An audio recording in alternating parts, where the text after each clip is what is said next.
All right, everyone, we got this nationwide injunction against the ATF for the pistol brace ban. Okay, so prior to that, you had to be a member of FPC or GOA in order to have an injunction against the ATF. This now covers everyone. Okay, now the first thing I'm gonna put out there is don't take my word for it. Don't take the word of anybody else. Don't even take the word of a lawyer on the internet, right? Because it has to be a lawyer that you pay in order for you to be able to say, you got to be able to say that my lawyer, which I pay and works for me, gave me this advice, okay? And it can be really simple. You can have them, you can ask them that question in an email, and they can send you back the reply in an email. You can print it out, and now you have that extra layer of coverage. And it doesn't have to be expensive. It's $11 a month. The one I use is Lawshield.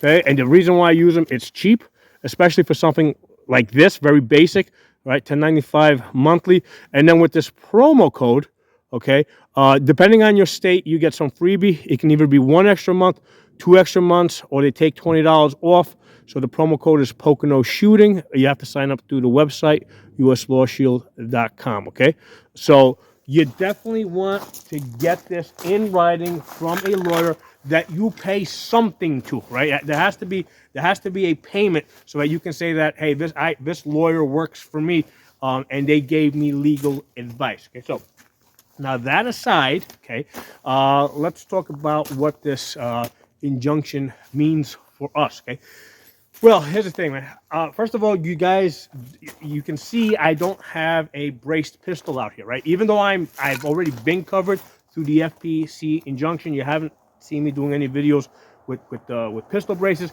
and I'm not here on the internet now showing you guys a braced pistol either, right? Simply because things go back and forth in these courts. Okay, I don't trust these courts. Okay, especially the Supreme Court. We've seen that. We actually had a complete victory against the frames and receivers, and it went to the Supreme Court, right? We had vacator, right? They basically, the courts completely threw the ATF out.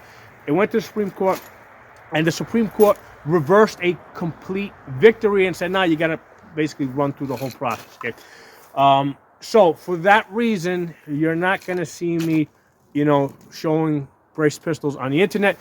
And I would not use a braced pistol in a self-defense type of situation, right? I got lots of other guns.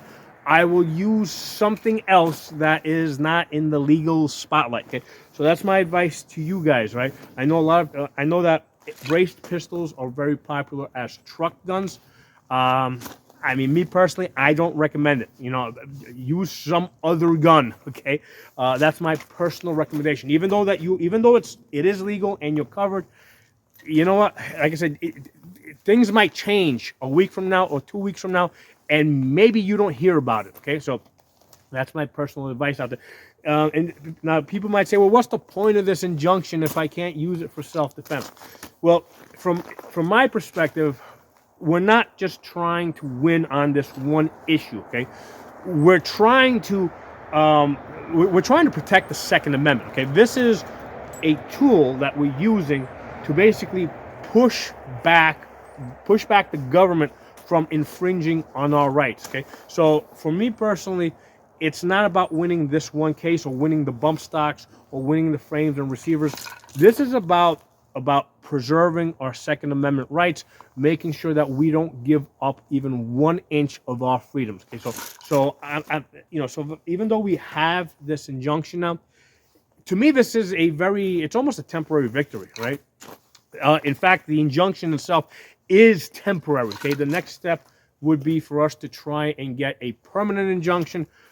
There's a whole bunch of steps that are going to come up here, and again, another reason why I tell you guys, have yourself a prepaid lawyer, because this stuff is going back and forth through the courts. It took the bump stocks case 5 years to get to the Supreme Court, right? It's coming up now. Okay, it'll probably take this pistol brace thing 5 years before it is resolved. Okay, so as things change, you want to have a lawyer that you can talk to, and again, for me, it's almost satisfactory if I get from this lawyer over here an email that says that I'm covered by injunction, you know something? To some extent, it's like, well, if things change later on and I don't happen to hear about it, hey, the last thing a lawyer told me is that I was covered. Okay, so again, that's why you wanna,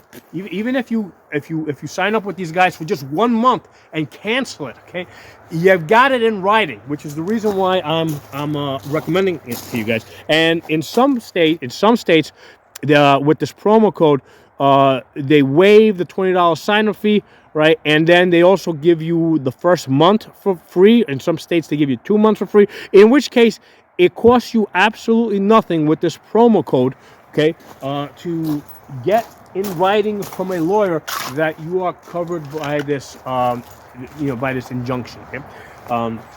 So that said, okay, again, I don't recommend you use the braced pistol for self-defense. To me, this is about the bigger battle that we're fighting against the ATF. Now, the interesting for you guys to know, the grounds on which we got this injunction was not on Second Amendment grounds, okay?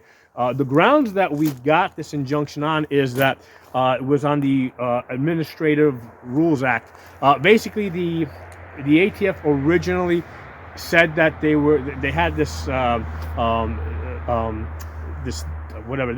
this system, right, of this point system, where if you got a certain amount of points, you couldn't put a brace on your pistol, and then they changed it. Okay, so they had proposed one ruling, and then in the final ruling, it was significantly different, and it is on that grounds that we have this injunction. So we don't have it on Second Amendment grounds. We have it on the grounds that they broke their own rules, kind of. Okay. Now, the judge in the case did reference common use. Okay. So I think that was like a secondary thing that he referenced, that these brace pistols are in common use. So that touches on the Second Amendment, but that's not the primary reason why we got the injunction. But the great thing about that is that it can be used down the road as this case further advances. Okay, what I'm hoping happens, right? The way I envision this long term, right? This is like 5-10 years down the road. Eventually, we win this, right? We win this hopefully on Second Amendment grounds, okay?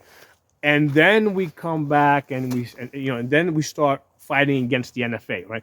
Because then we come back and then we argue, hey,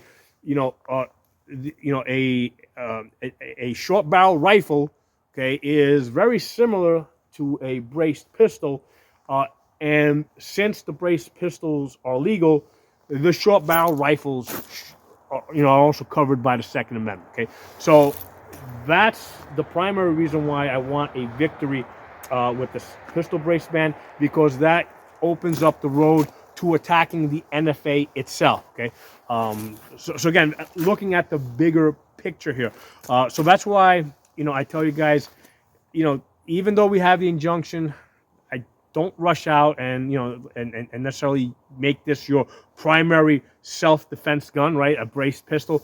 I recommend you use some other gun.